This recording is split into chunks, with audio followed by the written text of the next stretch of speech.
pretty certain you've embedded Google Docs or linked to them before, embedded slides or linked to them before. But there's a time that sometimes you have like a bunch of stuff in a Google Drive folder you want your kids to access for whatever reason. You could link to it, which completely works, and they click the link and it opens up the folder and they have access to it. But what if you could live embed everything like we're seeing here? So think of it this way. This is your folder for HTML. These are all samples, so feel free to click on them if you wish, but there's really nothing in them.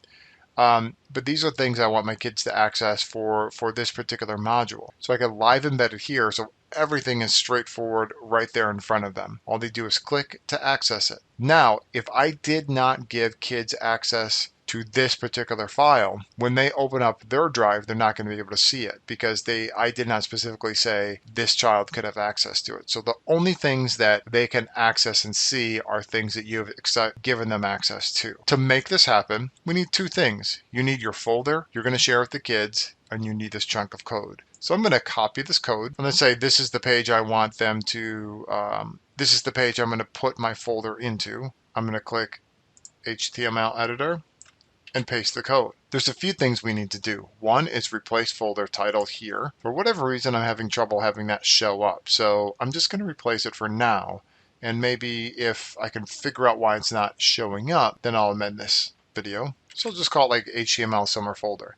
Now right here it says replace with folder ID. Here you also have to replace with folder ID. In a minute I'm going to paste some code into here, but just remember you must leave the equal sign in the hashtag. Just like over here, you have to leave the slash and the question mark. If you do not, this will not work. Go back to my folder. The folder ID is anything after the slash. So here I am in my folder and I need to get the ID. This is the ID here. It's after it says folders, slash, and everything after the slash is the unique ID. So I copy that.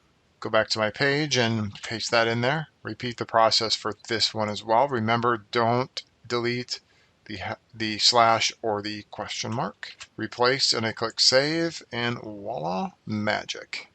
And check it out though. At this time, my header showed up. I don't know why that was not showing up in the last one, but let's just pretend it did. So now when I give access to my kids, they're going to be able to click on every single thing here. It just makes it super fast, efficient, and easy to serve up an entire Google folder to a particular class or group.